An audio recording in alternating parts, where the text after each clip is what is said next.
da amada igreja, com a santa e gloriosa paz do Senhor Jesus Cristo, quero convidar você a abrir sua Bíblia no Salmo de número 116 para a nossa reflexão nessa noite. Quero saudar você também que nos acompanha de casa, que a graça e a bênção do Senhor Jesus continue repousando sobre a sua vida. É uma alegria muito grande saber que você está aí do outro lado, também recebendo a palavra do Senhor. Salmo 116, a partir do versículo 1, diz assim: amo o Senhor, porque Ele ouve a minha voz e as minhas súplicas, porque inclinou para mim os seus ouvidos, invocá-lo-ei enquanto eu viver. Laços de morte me cercaram e angústias do inferno se apoderaram de mim. Caí em tribulação e tristeza. Então invoquei o nome do Senhor. Ó Senhor, livra-me a alma. Compassivo e justo é o Senhor, o nosso Deus é misericordioso. O Senhor vela pelos simples, achava-me prostrado e Ele me salvou. Volta minha alma ao teu sossego, pois o Senhor tem sido generoso para contigo. Pois livraste da morte a minha alma, das lágrimas os meus olhos, da queda os meus pés. Andarei na presença do Senhor, na terra dos viventes. Eu cria, ainda que disse, estive sobremodo aflito. Eu disse na minha perturbação, todo homem é mentiroso. Que darei ao Senhor por todos os seus benefícios para comigo. Tomarei o cálice da salvação e invocarei o nome do Senhor. Cumprirei os meus votos ao Senhor na presença de todo o seu povo. Preciosa é aos olhos do Senhor a morte dos seus santos. Senhor, deveras sou teu servo, filho da tua serva.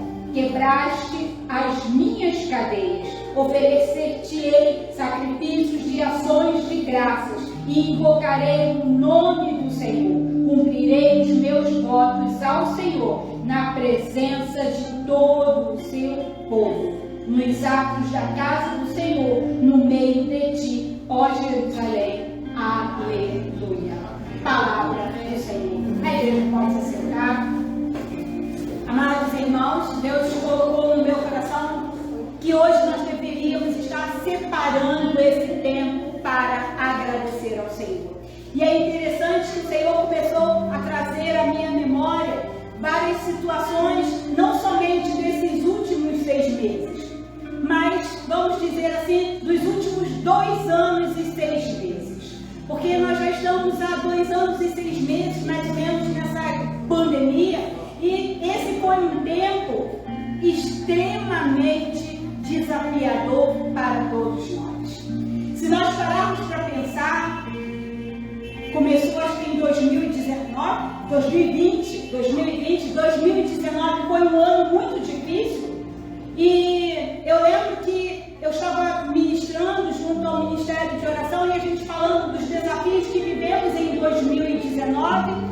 Mas Deus nos dava uma palavra que nós precisaríamos ser corajosos, que nós precisaríamos ser fortes. E eu lembro que eu comentava com as irmãs de oração, falava assim, puxa, se o Senhor está nos dando essa palavra, é que a gente vai precisar ter ainda mais coragem e mais disposição. Não sei o que ano de 2020 reserva. E é interessante que toda vez que começa um novo ano, o nosso coração se enche de alegria, de esperança, porque é um novo ano, novas expectativas. E logo no início do ano, férias pastorais, carnaval, e a gente se preparando para começar a cumprir a agenda que nós tínhamos programado, e é decretada a pandemia. Eu lembro que a gente estava com tudo arrumado e eu, naquela incerteza, eu falei para os meus irmãos, olha, fiquem atentos, porque eu não sei como vai ser. E no meio da semana veio a ligação do bispo, falando para a gente que todas as igrejas estariam com seus templos fechados. Que tempos difíceis nós vivemos? Tempos de dor, sofrimento, solidão, angústia, abatimento. Tempos em que nós estávamos afastados das pessoas que amávamos, porque esse afastamento foi estávamos afastados das pessoas que amávamos, porque queríamos preservar a vida dessas pessoas, nós também não estávamos mais nos reunindo no templo, no local de adoração, no local em que a palavra do Senhor é ministrada. E eu lembro que combinei com ele, Elcio, e eu falei com ele: olha, amor, eu preciso pregar a palavra, porque os meus irmãos precisam da palavra, ainda mais nesse tempo. E a solução foi começar a fazer os cultos online. E eu confesso aos irmãos que foram dias extremamente difíceis para mim. Eu lembro que a gente chegava na igreja para gravar os cultos, porque os da semana iam sendo gravados, e estudo bíblico gravado, e às vezes eu tinha que repetir 2, 3 vezes, porque era uma coisa extremamente difícil falar para uma câmera, sem ter o toque, sem perceber as reações, as sensações. E no domingo ia eu e Elielcio para a igreja à noite, e a gente fazia direto da igreja um ao vivo, só nós dois no templo, porque era para preservação. E depois de quase um mês e pouquinho, teve um irmão do Ministério da Música que falou assim: não, pastora, eu vou estar com vocês lá no culto. E ele começou a participar conosco dos cultos, então os cultos eram sempre nós três. E passamos um bom tempo assim. E aí depois veio um outro irmão e falou assim: não, pastora, eu vou ajudar vocês, eu vou colaborar com a mídia. Então a gente vai começar a melhorar a nossa transmissão. E a gente foi melhorando a transmissão. E eu lembro que eram dias extremamente difíceis, porque muitas vezes eu subia para ministrar a palavra. E a gente não ter a igreja, a gente naquele dia tinha recebido a notícia que tinha perdido 1, 2, 3 irmãos queridos. E a gente chorava, mas também ao mesmo tempo a gente recebia a notícia de quantas bênçãos o Senhor tinha feito. E às vezes eu me sentia até constrangida em ficar feliz em meio a tanta dor e tanto sofrimento. E aí, e a nossa igreja era uma igreja muito festiva, muito celebrativa. E eu falava para os meus irmãos: quando isso passar, nós vamos nos abraçar e nós vamos nos alegrar. Vamos fazer o culto e vamos adorar ao Senhor.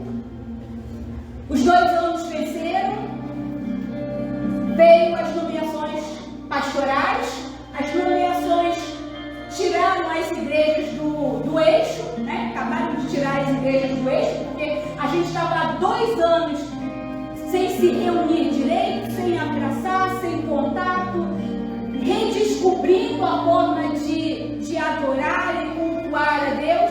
E aí, na minha igreja, houve mudança. E essa mudança deixou a gente muito desconcertada. Mas hoje, quando eu estava revisando o sermão, porque eu aprontei o sermão ontem, mas hoje eu estava até falando com ele: eu preciso chegar na igreja porque eu preciso alterar o meu sermão. E aí no Salmo 126 eu vim para o 116. Porque o Senhor começou a falar ao meu coração, porque grandes coisas o Senhor tem feito por nós. Mas o que daremos ao Senhor por cada um dos benefícios que Ele tem nos concedido? E o salmista, ele começa dizendo: amo o Senhor, porque Ele ouve a minha voz e as minhas súplicas. O salmista começa declarando o seu amor ao Senhor. E nós precisamos entender que uma igreja que ama ao Senhor, filhos e filhas que amam ao Senhor, que amam o seu Pai, declaram o seu amor, independente da circunstância, independente do que passaram. Nós precisamos declarar o nosso amor ao Senhor. Porque o nosso Deus nos acompanhou em todos esses momentos. E é interessante que no final de 2019, eu lembro que a gente estava terminando uma visita aos lares e estávamos andando na rua procurando um número, e um irmão passou, olhou para o grupo e falou assim: preciso falar com você. E esse você era eu. E ele olhou para mim e falou assim: olha, Deus mandou te dizer que você vai passar por um grande deserto, mas Ele vai passar com você. E eu lembro que eu olhei para as meninas que estavam comigo e falei assim: glória a Deus, vem um deserto aí. Porque eu sempre digo que deserto, quando o Senhor fala para você que Ele vai te levar no deserto, não é para você chorar, não é para você deserto é lugar de dependência total e restrita somente do Senhor. No deserto, Deus supre as tuas necessidades. No deserto, Deus ministra face a face com você. No deserto, você só vê Deus, não vê dificuldade, não vê mais nada. É lugar de intimidade e comunhão com Deus. Então, o cristão verdadeiro, quando Deus fala, vou te levar para o deserto, você fica feliz, porque Deus quer um tempo de qualidade, de comunhão na presença dele. E eu não sabia como seria esse deserto. E a nossa mente, eu costumo dizer que a nossa mente mente. E ela nos leva a pensar milhares de coisas. E eu comecei a pensar, né, gente, o que será que vai acontecer? Não sei. Fiquei lá pensando. E eu nunca imaginava que seria uma pandemia. E eu lembro que quando foi decretado o lockdown e a gente não poderia sair de casa, eu falei com o Senhor, Senhor, e agora? Como que eu vou fazer e o que eu vou fazer? E o Senhor começou a falar, Bernardo, você vai fazer isso, isso e isso. E eu falei assim, tá, Senhor, e quem vai fazer comigo? Aí ele falava, você vai fazer. Ninguém vai fazer com você. Você vai fazer. E eu lembro que quando os irmãos mandavam assim mensagem para mim, vamos fazer campanha de oração, vamos orar. Eu tinha vontade de pegar os meus irmãos e dar um monte de beijinho e abraço apertado, mas muito apertado. Porque eu pensava assim, eu não faço outra coisa senão orar. Porque foram dias solitários, dias de muito choro, dias de muita dor, muito sofrimento, mas também de muita presença, comunhão e palavra do Senhor na minha vida. E eu tenho lá os meus sermões da pandemia, tem um calhamaço de bichos que não foram do meu sermonário, mas todos eles estão lá. Sermões da pandemia. Ano 1, ano 2. Não entrei no ano 3, graças a Deus, porque Deus está conosco. Então nós precisamos em todo tempo declarar o nosso amor ao Senhor. E o salmista declara que o Deus que atende, esse Deus que atende a nossa oração, ele merece ser invocado. Porque é um Deus que quando você fala com ele, ele te responde. E aí, o salmista vai lá no versículo 5 e 6, ele diz assim, compassivo e justo é o Senhor. O nosso Deus é misericordioso. O Senhor vela pelos simples e achava-me prostrado e ele me salvou. Então ele se exorta no versículo 7 em que ele se coloque de pé, ele se levante, como se ele dissesse, olha, você não pode, você não precisa ficar prostrado nem desanimado, você não precisa ficar preocupado nem desesperado. Sossega a tua alma, porque o Deus a quem você serve, ele ouve o seu clamor e ele te livra e ele te abençoa. E quantas vezes essa era a minha oração, Senhor, me sustenta, Senhor, muito obrigado, porque eu venci mais um dia. E nós fomos vencendo os dias.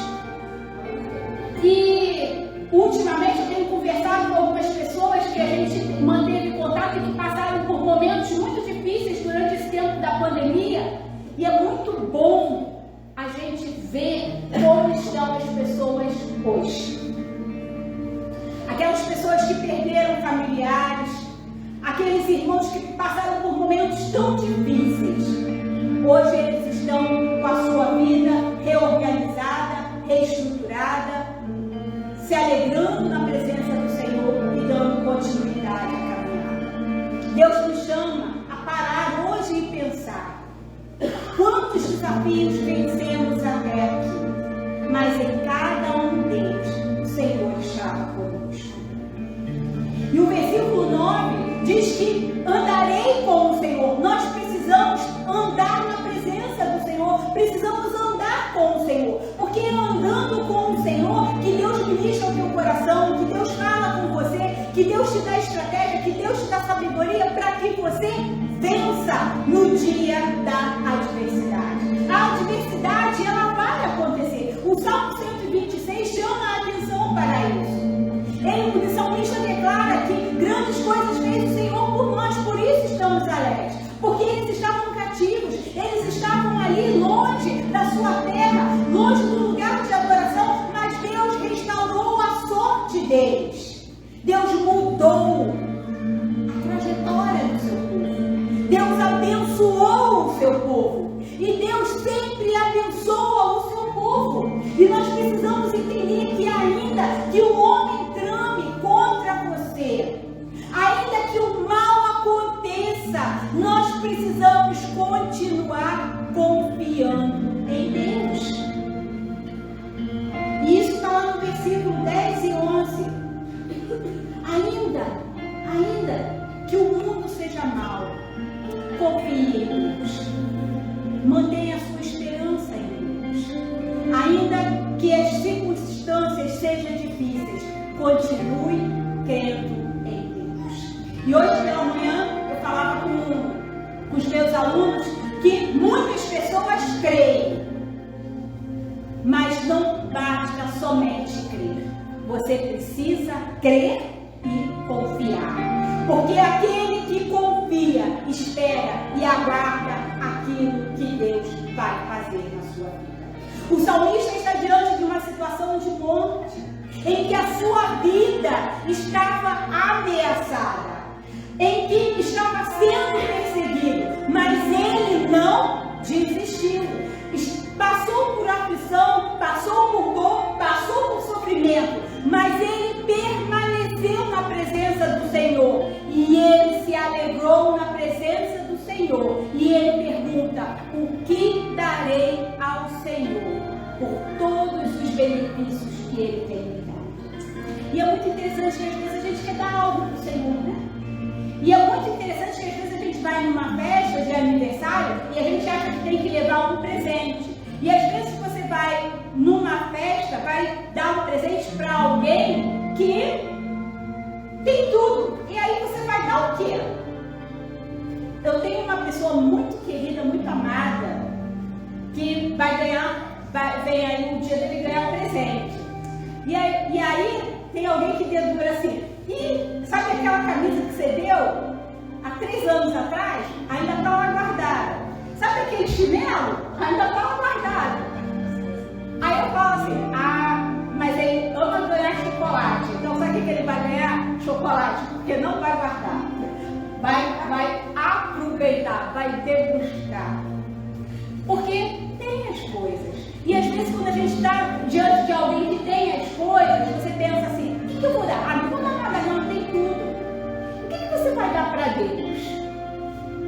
Que tem te dado? Será que Deus precisa que eu e você venhamos a dar alguma coisa a Ele? Para e pensa. Pode deixar, tá? Deixa. Só fica de olho para ela não se colocar em perigo. Mas o que a gente vai dar? E aí o salmista ele tem a resposta, né? Oferecer-te-ei sacrifícios de ações de graça e invocarei o nome do Senhor. Você já parou para pensar no que significa sacrifícios de ações de graça?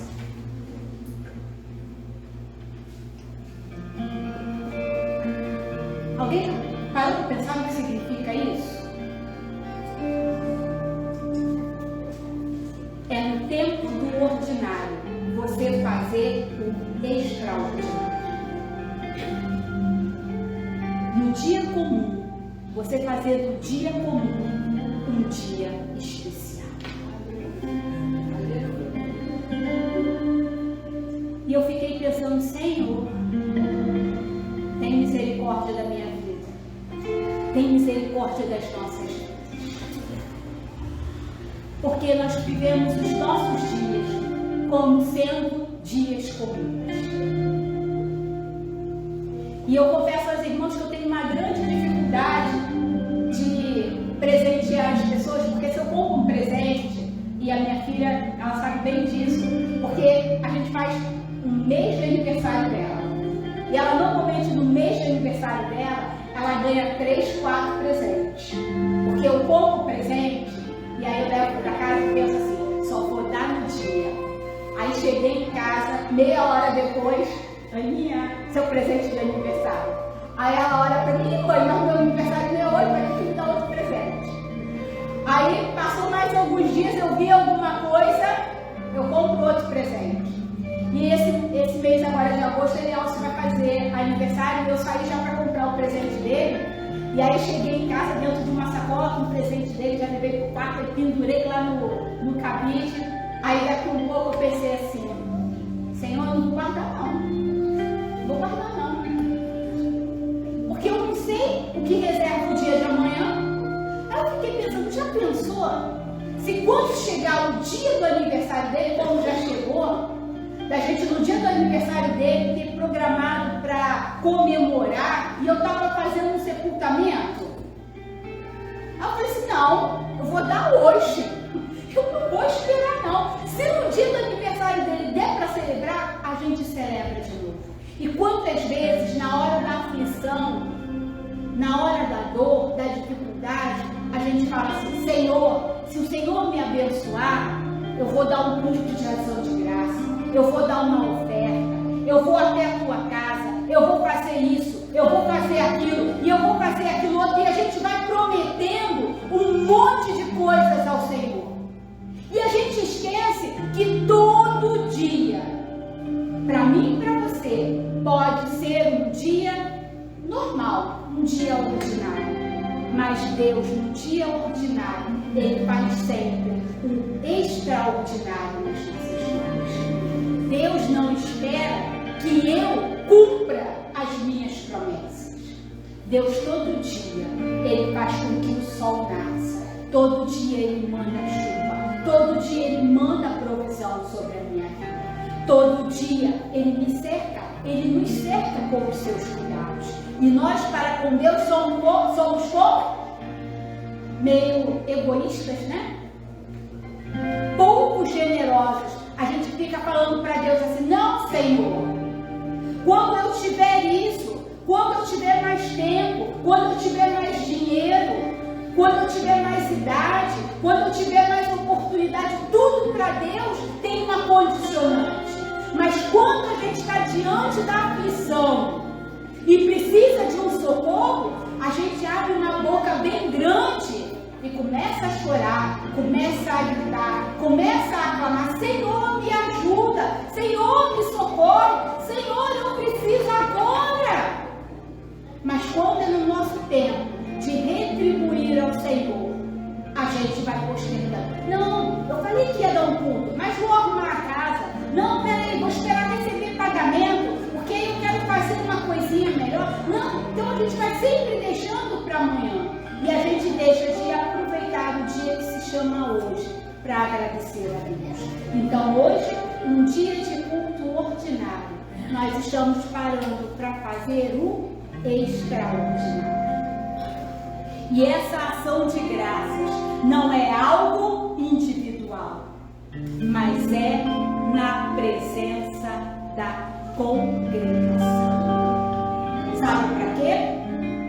Para gerar fé, para gerar esperança e para que a alegria seja compartilhada. Porque assim como o tempo da bonança chegou na vida do salmista, chegou na minha vida, chegou na sua vida, há de chegar na sua vida também. Porque Deus tem feito grandes coisas para nós e por isso estamos aqui. Essa canção que as meninas estão dançando é uma canção muito linda, porque ela declara que eu não imaginava que viveria isso. E hoje eu estava falando com ele, Elcio. Eu nunca vivi um tempo em que a gente conseguiu organizar a caminhada da igreja num curto espaço de tempo. Em 6 meses, Deus nos fez organizar tudo. Sabe por quê? Porque hoje, com esse culto de ação de graças, nós encerramos uma etapa. E um novo ciclo começa aqui nesse lugar. Amém. E que você